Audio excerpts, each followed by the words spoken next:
தந்தி தொலைக்காட்சி நேயர்களுக்கு வணக்கம். நல்லதை சொல்வோம், நல்லதை செய்வோம், நல்லதே நடக்கும். ஒரு வாழ்க்கையில் நல்லது நடக்க வேண்டும் என்று சொன்னால் நல்லதை சொல்ல வேண்டும், நல்லதை செய்ய வேண்டும். அந்த அடிப்படையில் இன்றைக்கு 12/4/2016 செவ்வாய்க்கிழமை மிருகசீரிஷம் நட்சத்திரம் இரவு 8:30 வரை, பிறகு திருவாதிரை நட்சத்திரம். இன்றைக்கு சஷ்டி விரதம். சண்முகநாத பெருமானை வழிபட்டு சஞ்சலங்களை எல்லாம் தீர்த்துக் கொள்ள வேண்டிய நாள். இன்றைக்கு நான் உங்களுக்கு சொல்ல இருக்கிற நல்ல கருத்து, ஒவ்வொரு நாளும் ஒவ்வொரு நட்சத்திரம் வரும். நம்முடைய வாழ்க்கையிலே நாம் பிறந்த நட்சத்திரம்ங்கிறது ஒன்று இருக்கும். இந்த நம்ம பிறந்த நட்சத்திரத்துக்குன்னு சொல்லி அதிர்ஷ்டம் தரக்கூடிய தெய்வம் அதிதேவதை அப்படின்னு முன்னோர்கள் சொல்லி வைத்திருக்கிறார்கள். அந்த ஒன்றை நல்லா டீப்பா நல்லா திருப்தியா கும்பிடணும். அப்படி கும்பிட்டோம் அப்படின்னா நம்முடைய தேவைகள் பூர்த்தி ஆகும்.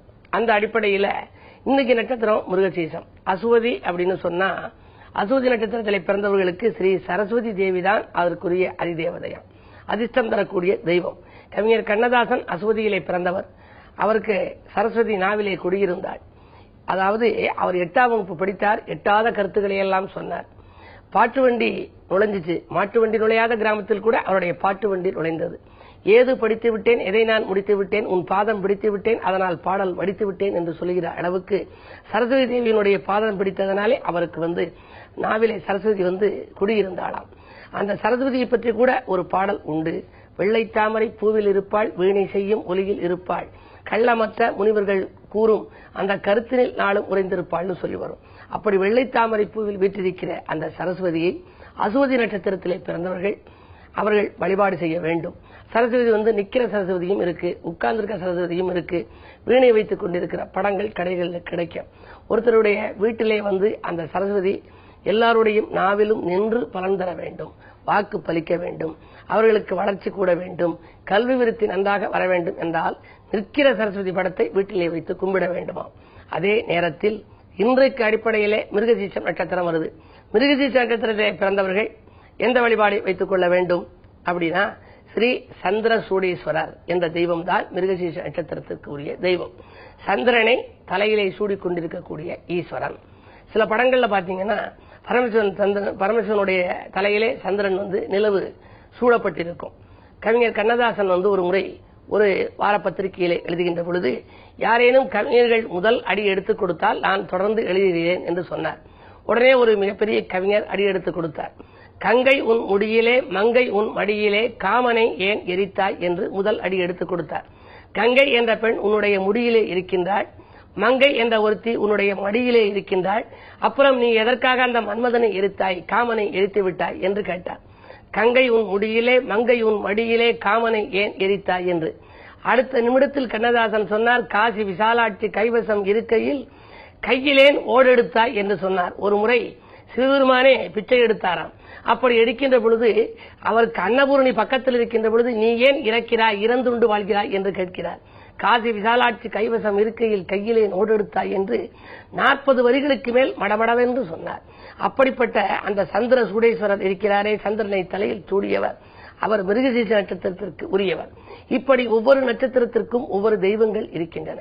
அந்த தெய்வங்களை நீங்கள் தேர்ந்தெடுத்து வழிபட்டால் உங்கள் வாழ்க்கையில் என்ன குறைகள் இருந்தாலும் அந்த குறைகள் உங்களுக்கு நிவர்த்தியாகும்.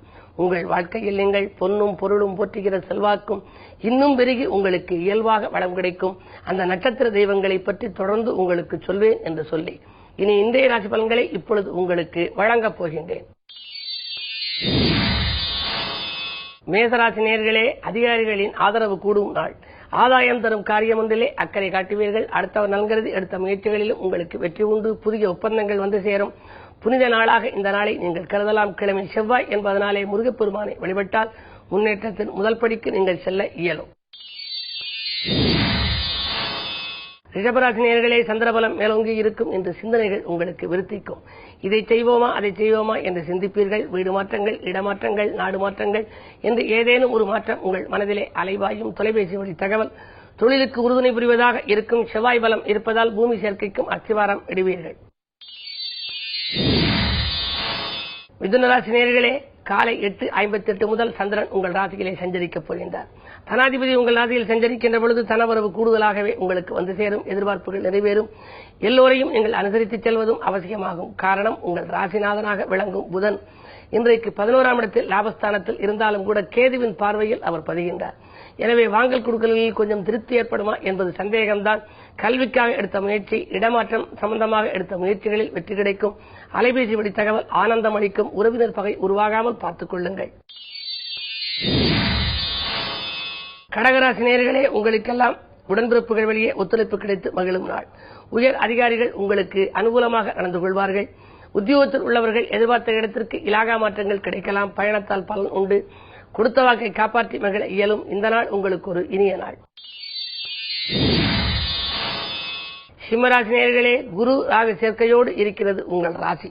எனவே முன்னேற்ற தடை அகல உங்களுக்கு முன் யோசனை தேவைப்படுகின்ற நாள். மூத்தவர்களின் ஆலோசனைகளை கேட்டு நடப்பது நல்லது. ஜென்மத்திலே ராகு இருப்பதால் வரவு திருப்திகரமாக இருக்கும். இருந்தாலும் சப்தமஸ்தானத்திலே கேது. வாழ்க்கை துணை வழியே பிரச்சனைகள் ஏற்படலாம். குடும்பத்தில் பிரச்சனை வருகிறது என்று கவலைப்படுவீர்கள். விட்டுக் கொடுத்து செல்பவர்கள் கெட்டுப் போவதில்லை, கெட்டுப் போபவர்கள் விட்டுக் கொடுத்து செல்வதில்லை என்பது பழமொழி. எனவே நீங்கள் விட்டுக் கொடுத்து சென்றால் வேதனைகள் அகலும். குடும்பத்தில் அமைதி கிடைக்கும். கன்னிராசி நேயர்களே, அரசியல்வாதிகளாலும் ஆதாயம் கிடைக்கும் நாள். அயல்நாட்டிலிருந்தும் உங்களுக்கு நல்ல தகவல்கள் வந்து சேரும். ஆரோக்கியம் சீராகி ஆனந்தப்படுத்தும். வருமானம் போதுமானதாக இருக்கிறது. தொழில் முன்னேற்றங்கிறது எடுத்த முயற்சிகளில் வெற்றி உண்டு. துலாம் ராசி நேயர்களே, உங்களுக்கு சந்திராஷ்டமம். எதை செய்தாலும் யோசித்து செய்ய வேண்டிய நாள். பொறுப்புகள் சொல்வதை தவிர்க்க வேண்டும். யாருக்கேனும் பண பொறுப்புகள் சொன்னால் அதனால் உங்களுக்கு சிக்கல்கள் வரலாம். புதியவர்களை நம்பி செயல்பட வேண்டாம். மாற்று கருத்துரையோரின் எண்ணிக்கை கூடாமல் பார்த்துக் கொள்ளுங்கள். இந்த நாளை இனிய நாளாக அமைத்துக் கொள்ள செவ்வாய்க்கிழமை என்பதால் சக்தி வழிபாட்டை மேற்கொள்ளுங்கள். அம்பிகை வழிபாடு இன்பம் வழங்கும். விருச்சிக ராசி நேயர்களே, சந்தித்தவர்களால் உங்களுக்கு நன்மைகள் கிடைக்கும் நாள். தக்க சமயத்தில் நண்பர்கள் உங்களுக்கு கை கொடுத்து உதவுவார்கள். சொத்துக்களின் சேர்க்கை உண்டு. சொந்த பந்தங்களின் ஆதரவும் உண்டு. வெளிவட்டார பழக்க வழக்கம் விரிவடையும். நேற்று பாதியில் நின்றபடி இன்று மீதியும் தொடரும். செவ்வாய் பலம் நன்றாக இருப்பதால் தைரியத்தோடும் தன்னம்பிக்கையோடும் நீங்கள் செய்யும் முயற்சிகளில் எல்லாம் வெற்றி பெறப் போகின்றீர்கள். தொலைபேசி வழி தகவல் உங்கள் தொழிலுக்கு உறுதுணை புரிவதாகவே இருக்கும். தனுசு நேயர்களே, உங்களுக்கு ஆன்மீக சிந்தனை அதிகரிக்கும் நாள். அன்றாட வாழ்க்கை நன்றாக அமைய என்ன செய்யலாம் என்று யோசிப்பீர்கள். குறு பார்வை இருப்பதால் குழப்பங்கள் அகலும். சேமிப்பு உயரும். அந்நிய தேசத்திலிருந்து வரும் அனுகூலமான தகவல் உங்கள் எண்ணங்களை நிறைவேற்றப் போகின்றது. வாங்கல் கொடுக்கல்களை ஒழுங்கு செய்து கொள்வீர்கள். விரயச்சனியின் ஆதிக்கம் இருப்பதால் மாலை நேரத்தில் பயணங்களால் விரயம் உண்டு. மகர ராசி நேயர்களே, உங்களுக்கு நேர்முக தேர்வுகளில் வெற்றி கிடைக்கும் நாள். நிகழ்கால தேவைகள் பூர்த்தியாகும். பலமுறை உத்தியோகத்திற்காக முயற்சி செய்து வேலை கிடைக்கவில்லை என்று கவலைப்பட்டவர்கள் இன்றைக்கு அனுகூலமான பலனை அவர்கள் எதிர்பார்க்கலாம். வீடு வாங்க விற்க எடுத்த முயற்சிகளிலும் உங்களுக்கு அனுகூலங்கள் உண்டு. 2 கேது இருப்பதால் கோபம் உங்களுக்கு அதிகரிக்கலாம். கோபத்தை குறைத்துக் கொள்வது நல்லது. எதிர்பாராத தனவரவு இல்லம் தேடி வரப்போகின்றது. இந்த நாள் உங்களுக்கு ஒரு இனிய நாள். கும்பராசி நேயர்களே, உங்களுக்கெல்லாம் உறவினர்களை சந்திப்பால் உள்ளம் மகிழும் நாள். உறவு பகை பாராமல் எங்கள் உதவி செய்தாலும் கூட ஒரு சிலர் உங்கள் மீது காழ்ப்புணர்ச்சியாக இருக்கலாம். உள்ளத்தில் நினைத்ததை உடனடியாக செய்ய முடியவில்லையே என்று கவலைப்படுவீர்கள். விரயங்கள் உங்களுக்கு கூடுதலாகவே இருக்கும். பெண்வெளி பிரச்சனைகள் தலை தூக்காமல் பார்த்துக் கொள்ளுங்கள். பல பணிகள் பாதியில் இருந்தாலும் கூட ஒரு சில நாட்கள் பொறுமையை கடைபிடிப்பதுதான் நல்லது. மீனராசி நேயர்களே, சுக்கிர சூரிய சேர்க்கை. விழிப்புணர்ச்சி தேவைப்படும் நாள். விடிகாலையிலேயே உங்களுக்கு விரயங்கள் ஏற்படலாம். அரசியல்வாதிகளாலும் கலக்கம் உண்டு. அருகில் இருப்பவர்களாலும் கலக்கம் ஏற்படலாம். விட்டுக் கொடுத்து செல்ல வேண்டிய நாள். வீட்டு தேவைகளை பூர்த்தி செய்து கொள்ளுங்கள். விரயங்களை சுப விரயங்களாக மாற்றிக் கொள்ளுங்கள். அப்பொழுதுதான் இந்த நாளை இனிய நாளாக நீங்கள் அமைத்துக் கொள்ள இயலும். மேலும் விவரங்கள் அறிய தினத்தந்தி படியுங்கள்.